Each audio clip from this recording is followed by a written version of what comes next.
in her bedroom at Carlisle, she had simply been too much frightened to tell them all that the necklace was at that moment under her pillow. She tried to think of it all, and to form some idea in her mind of what might be the truth. Of course, Patience Crabstick had known her secret, but how long had the girl known it? And how had the girl discovered it? She was almost certain, from certain circumstances, from words which the girl had spoken, and from signs which she had observed, that Patience had not even suspected that the necklace had been brought with them from Carlisle to London.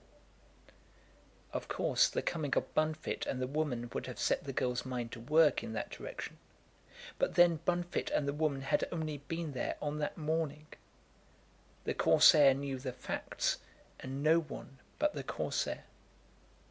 That the Corsair was a Corsair, the suspicions of the police had proved to her. She had offered the necklace to the Corsair, but when so offered he had refused to take it. She could understand that he should see the danger of accepting the diamonds from her hand, and yet should be desirous of having them. And might not he have thought that he could best relieve her from the burthen of their custody in this manner? She felt no anger against the Corsair as she weighed the probability of his having taken them in this fashion. A Corsair must be a Corsair. Were he to come to her and confess the deed, she would almost like him the better for it, admiring his skill and enterprise. But how very clever he must have been, and how brave!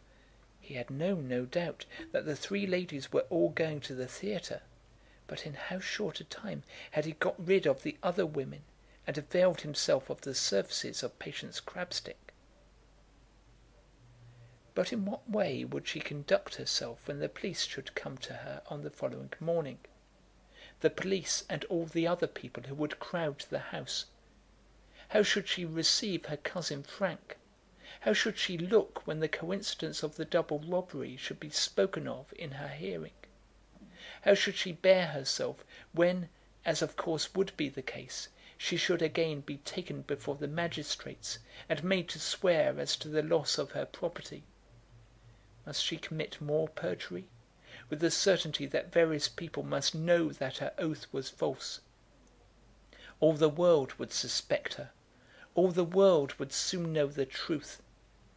Might it not be possible that the diamonds were at this moment in the hands of Messrs. Camperdown, and that they would be produced before her eyes as soon as her second false oath had been registered against her? And yet how could she tell the truth? And what would the Corsair think of her? The Corsair who would know everything. She made one resolution during the night.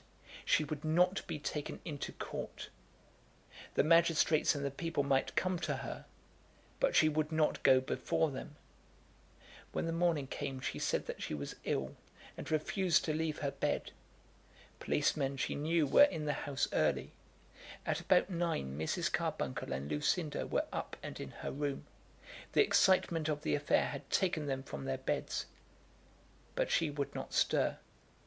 If it were absolutely necessary, she said, the men must come into her room. She had been so overset by what had occurred on the previous night that she could not leave her room. She appealed to Lucinda as to the fact of her illness. The trouble of these robberies was so great upon her that her heart was almost broken. If her deposition must be taken, she would make it in bed. In the course of the day the magistrate did come into her room, and the deposition was taken. £43 had been taken from her desk, and certain jewels, which she described, from her dressing case. As far as she was aware, no other property of hers was missing. This she said in answer to a direct question from the magistrate, which, as she thought, was asked with a stern voice and searching eye. And so, a second time, she had sworn falsely. But this at least was gained, that Lord George de Bruce Carruthers was not looking at her as she swore. Lord George was in the house for a great part of the day, but he did not ask to be admitted to Lizzie's room. nor did she ask to see him. Frank Greystock was there late in the afternoon, and went up at once to his cousin. The moment that she saw him, she stretched out her arms to him and burst into tears. "My poor girl," said he, "what is the meaning of it all?" "I don't know. I think they will kill me. They want to kill me. How can I bear it all? The robbers were here last night, and magistrates and policemen and people have been here all day." Then she fell into a fit of sobbing and wailing, which was, in truth, hysterical. For, if the readers think of it, the poor woman had a great deal to bear. Frank, into whose mind no glimmer of suspicion against his cousin had yet entered, and who firmly believed that she had been made a victim because of the value of her diamonds, and who had a theory of his own about the robbery at Carlisle, to the circumstances of which he was now at some pains to make these latter circumstances adhere, was very tender with his cousin, and remained in the house for more than an hour.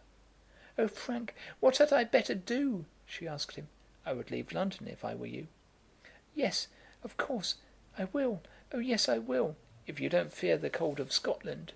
"I fear nothing, nothing, but being where these policemen can come to me.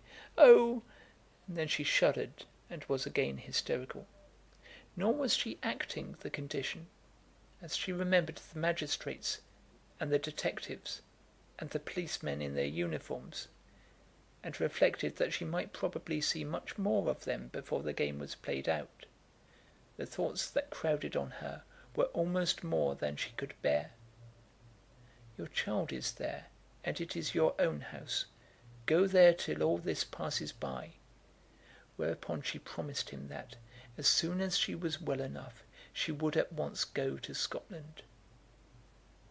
In the meantime, the Eustace diamonds were locked up in a small safe, fixed into the wall at the back of a small cellar beneath the establishment of Messrs. Harter and Benjamin in Minto Lane in the city.